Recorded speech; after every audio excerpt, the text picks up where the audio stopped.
It's Friday, July 24th. I'm Brian Walsh, and welcome to This Week in Impact, where I talk with ImpactAlpha journalists and editors about some of the most interesting impact investing stories we've been covering. This week, I'm joined by editor David Bank. We'll discuss how Temasek, the $400 billion state-owned investment fund out of Singapore, positions itself as a generational investor. Plus, Beach reads on the future of capitalism and the common good. 3 impact investing books debuted this week to add to your summer reading list. And finally, we'll shine this week's ImpactAlpha Edge Deal Spotlight on sustainable farm and timberland manager Alder Point, which landed $4 million from the Rockefeller Foundation to ramp up land acquisitions in rural communities. That's all coming up on This Week in Impact. Hi, David. Welcome back to the podcast. How are you doing today? I'm doing great, Brian. It's summertime and living is easy. There you go. All right. Well, first up this week, Temasek is quickly becoming a household name in impact investing circles. It's the $400 billion fund manager owned by the government of Singapore that's developed major partnerships with the likes of Leapfrog, Brookfield, BlackRock, and others.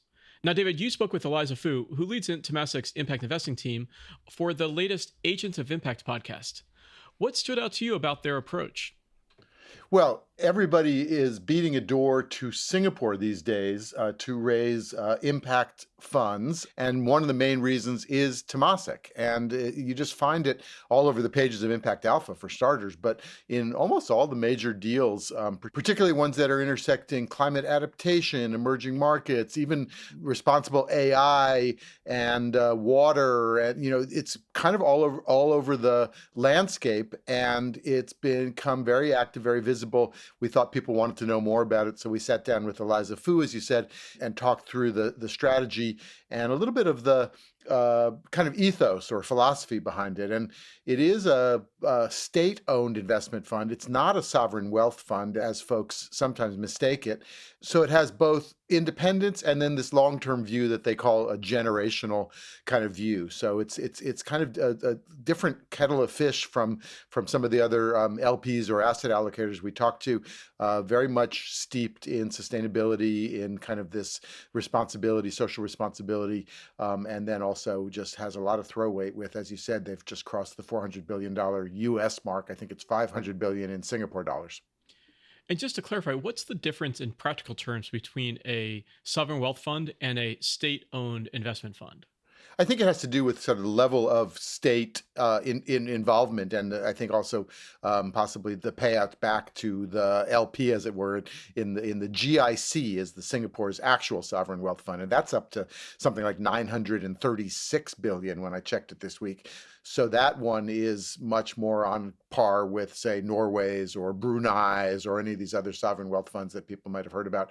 Temasek is kind of a different animal, and it was seeded and I think originally staked by the government of Singapore, and it's owned by the government of Singapore, and they do cooperate. I mean, there's a fund that they've worked on with the Ministry of Finance around blended finance for climate adaptation in Asia. So they are kind of quasi-public in that sense, but they are not in the same sense controlled by the government. They claim, and we have no reason to think they're not independent of the Singapore government. Yeah, and in today's world with kind of geopolitical uncertainty in the US and the Middle East, it seems like more investors are going to Singapore as a kind of bastion of stability in some way. Yeah, and they're really setting themselves up as a kind of impact hub. I think part of it came when Hong Kong, fell more under the sway of China. That had been kind of the place where you would probably base your Asia operations. Singapore now is kind of the next place where folks are going. The Tsao family, we've written a lot about in ImpactAlpha and worked with in various ways, and they are hosting Impact Week coming up in September. Temasek hosted its own Ecosperity event earlier in the spring. Both of those, brought impact investors there. There's lots of meetings, obviously. So they are an LP that GPs want to talk to and increasingly finding a positive reception. What other role do they play in the ecosystem as far as kind of demonstrating leadership and getting other asset allocators engaged in their work? Well, they're catalytic in the sense that when they decide to get behind something, it moves. So we just, for example, wrote about a $31 million Series B round for something called RISE, R-I-Z-E, which helps smallholder farmers in Southeast Asia kind of adopt regenerative rice farming techniques, which both reduces water use and reduces methane. And I think they sell some methane credits out of that. What was interesting to me is that back in 2022, Temasek helped establish RISE with Breakthrough Energy Ventures. So they were investing in something that they actually helped launch. With Leapfrog, they have a major investment fund around climate and I think healthcare in emerging markets. They were part of the emerging market climate funds that Brookfield established with Altera. We've talked about Altera in the past. That's the UAE sovereign wealth fund, I believe, that staked some of the big private equity managers like Brookfield and TPG to start thinking about climate in emerging markets. And a lot of that was done because they could mobilize other investors like Temasek. So kind of when you have a big, ambitious, and possibly kind of cross-cutting investment theme, and you want to sort of put a big stake in the ground, Temasek is one of the first players you'd look to help. So there's some of the big money behind some of the big funds. Absolutely, and again, I think at a sort of LP equals leadership potential kind of perspective, just having a big institutional investor that is really steeped in sustainability and making that a priority. Climate adaptation, for example, they put out a report last year with Boston Consulting Group, BCG, and really put it on the map as a sort of investable category. And we're starting to see climate adaptation really coming up. There was a report out this week about the sort of increase in climate financing going to adaptation. It always has been kind of neglected in favor of climate mitigation, but as temperatures rise, both the dangers and the opportunities are becoming more clear. So things like flood control, water conservation, all kinds of sensors and other kinds of analytics to help communities, farmers get more climate resilient. And again, Temasek has really been a leader on that front. So we mentioned at the top that Temasek now just crossed the $400 billion US kind of level. But Eliza Fu, who you spoke with, she headed the impact investing team. What portion of that $400 billion is considered part of impact investing? So the impact investing team that Eliza leads is part of a broader sustainability sleeve that they call sustainable living. And that represents about $38 billion in holdings at this point, according to their sustainability report that they just put out. But the other three legs that are what they call structural trends that Temasek broadly invests against also have all kinds of sustainability implications. One is digitization. Another is the future of consumption. And you can imagine that is a huge sustainability driver. And the third is longer lifespans, which again, in Singapore, as in other parts of Asia, South Korea, Japan, aging is becoming a major issue as the population ages, and there's all kinds of opportunities to make that healthy aging, valuing aging, supporting aging, and so their sustainability really runs through the entire portfolio, but there is a part that is impact investing that tends to, I think, be more the cutting edge, catalytic, possibly concessional in some cases, although not always, as we've talked about many times here, and that's a smaller sleeve. But really, if you think about Temasek broadly, they are a generational investor. That means long-term, and long-term, as of course, as you know, brings a lot of sustainable issues into focus. All right, to go deeper on this topic, check out David's piece about Temasek and his interview with Temasek's Eliza Fu on ImpactAlpha.com. There's also a link in our show notes. Later in the show, we'll take a look at sustainable farm and timberland investor Alder Point, this week's ImpactAlpha Edge Steel Spotlight. But for now, we'll take a quick break. When we come back, Beach Read for Agents of Impact. 3 books debuted this week, grappling with the idea of capitalism for the common good. Next up, time to break out the Impact Beach Reads. A trio of impact investing titles were published this week. First, we have Positive Sum, How Zero-Sum Thinking Broke Capitalism and How We Can Fix It by Roy Swan of the Ford Foundation. Then we have Banking on Belonging, Why Investing in Refugee Entrepreneurs Benefits Everyone from Christine Mahoney and John Kluge of the Refugee Investment Network. And then Investing in America, Expanding Access to Finance to Solve Our Shared Challenges by Anthony Bug-Levine, who is also an Impact Alpha contributing editor. So, David, you know these authors well. You've interviewed several of them for our podcast. What to make of these three tomes? Yeah, I don't know what it is about the publishing industry. They all decided that July 21st was the date to publish. And so all these books came out on the same day. It's not quite like a movie opening where it competes for, for the banners. I think people can buy the books whenever they want. But it is interesting that these three leaders, actually four, if you take the co-authors, John Kluge and Christine Mahoney at Refugee Investment Network, a book now is kind of more of an icon or an object around which you can kind of talk about the issues. I mean, some people do actually read them, I think. And I did read Roy's book, which is quite a good read.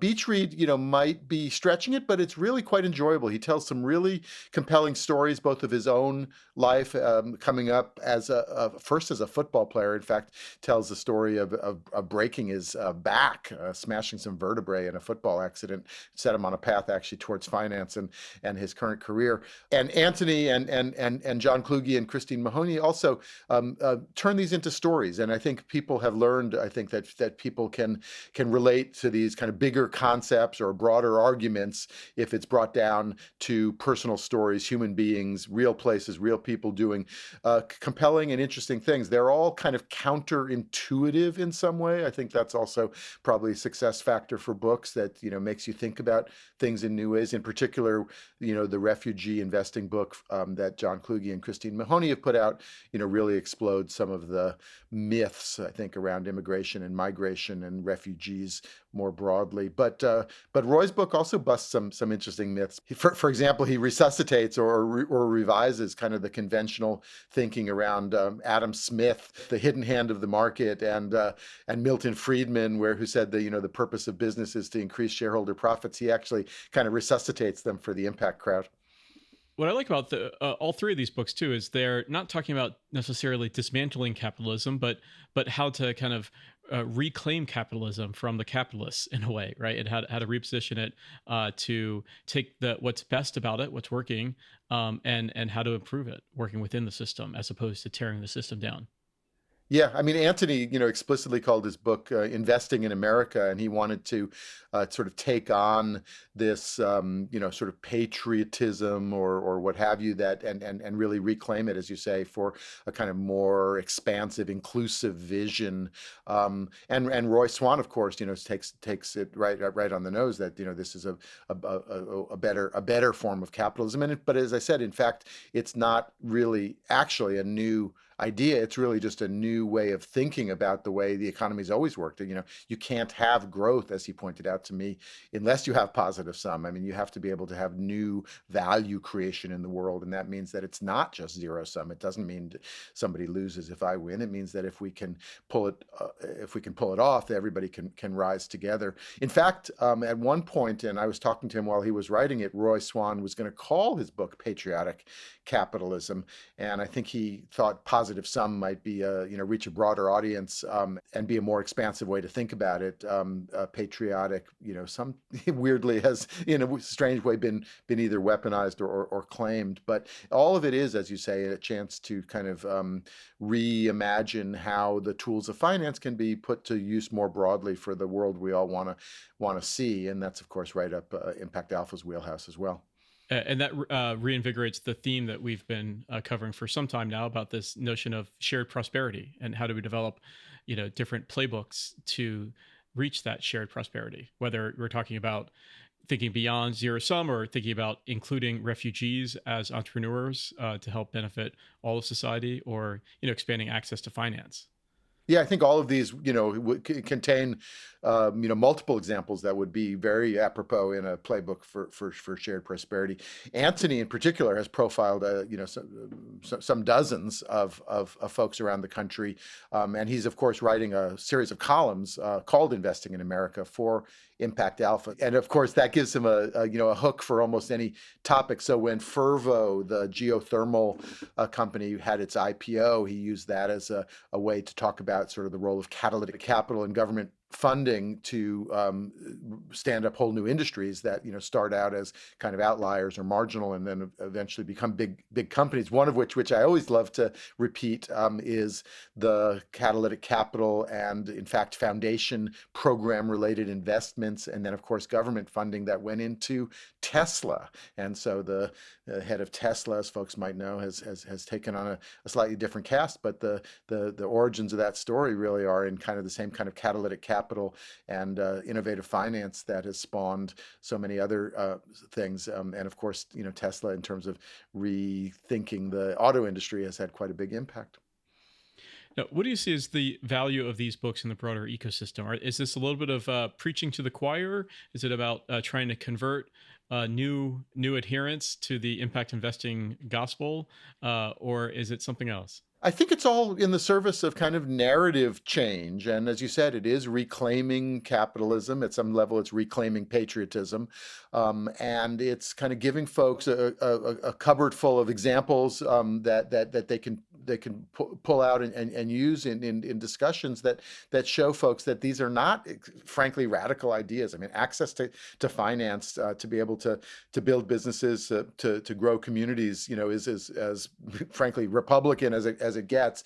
And so these things are not partisan. They're not even, frankly, that political. They're kind of common sense solutions that folks can get behind. And as you said, this shared prosperity kind of plank, which this kind of all falls under, is really quite appealing, I would think, because it does show that if we can just cooperate and collaborate a bit more, that we can all rise together. And that does take a little bit of the edge off some of the sort of sharp politics and divisions that seem to dominate other headlines. So maybe this is a counter narrative in that sense, and I think that does provide a good service. And the books, as I said, provide an opportunity to go around and do book talks and meet folks and sign books and have discussions and go on podcasts and radio shows and just keep the discussion going. So they're kind of just a way to keep rallying the conversation in a way that can change the narrative. And if you change the narrative, then you might change people's expectations. You might change their openness to new ideas. You might mobilize some capital that might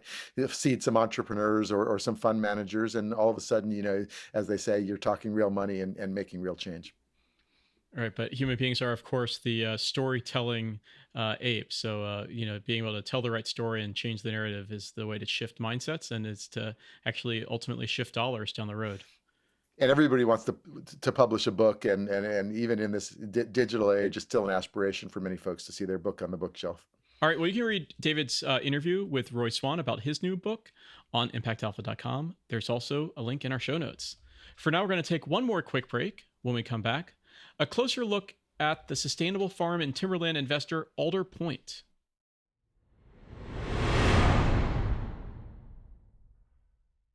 Finally, this week, we shine our Impact Alpha Edge deal spotlight on Alder Point Capital Management, which secured a $4 million investment from the Rockefeller Foundation to ramp up its land acquisitions in rural communities. David, you spoke with Alder Point's Chris Larson back in May for our Agents of Impact podcast. What did you learn from that conversation about their approach? Yeah, well, the new commitment from Rockefeller just tops up a fund that they've been raising. Back in May, we reported it was $126 million. That was in an SEC filing. They're not supposed to tell us that, but of course it's public knowledge. And they're continuing to raise money. It's a very solid investment thesis, which is that if you do the right thing by the land in terms of conservation and preservation and sustainable farming techniques, sustainable timber techniques, you can also do right by the communities and the workers around those lands. And so Rockefeller liked that synergy, I guess, complementarity. You don't want to just sort of lock land away and say, this was the old model, and keep everybody off it, and then that's good for maybe the animals in the trees, but not so good for the communities. And so if you can think about all that in an integrated way, you're going to get much more sustainable communities, and you're also probably going to get better returns. So Alder Point thinks about things like pulling together timber parcels. I think they have one up near Redwood National Park in Northern California where they've pulled together lots of small parcels. Any one of them was not sort of big enough to kind of put these sustainable timber techniques to work, but you bring them all together. You start start thinking about the whole watershed at a sort of ecosystem level. You start to think about how that integrates with the processing and the other kinds of processes that go around timber. And all of a sudden you have a restoration of what had been a pretty degraded set of properties right upstream, as I said, from the spectacular Redwood National Park.